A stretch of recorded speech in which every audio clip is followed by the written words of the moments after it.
అసలు ఈ భాష మీద మనం ఎందుకు ఇంత విస్తృతంగా ఆలోచించాల్సి వస్తుంది? Maximum number of people, the students are now studying in English medium schools.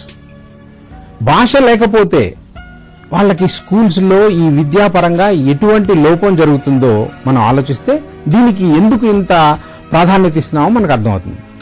If you carefully look at the slide, you will see మన పిల్లలకి థింకింగ్ స్కిల్స్ నేర్పించడానికి స్కూళ్ళకి పంపిస్తామండి విద్యా వ్యవస్థలకి.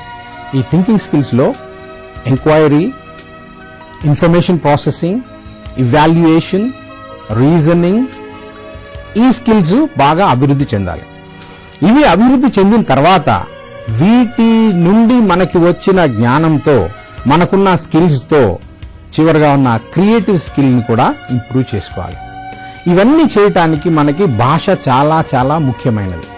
మన బేసిక్ నీడ్స్ చెప్పడానికి ఇంతకుముందే మనం అనుకున్నట్టుగా భాష అవసరం లేదు, సైగలు సరిపోతాయి.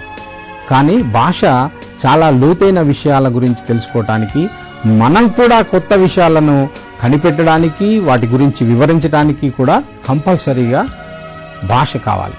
థింకింగ్ స్కిల్స్ అనేవి they are directly related to language skills.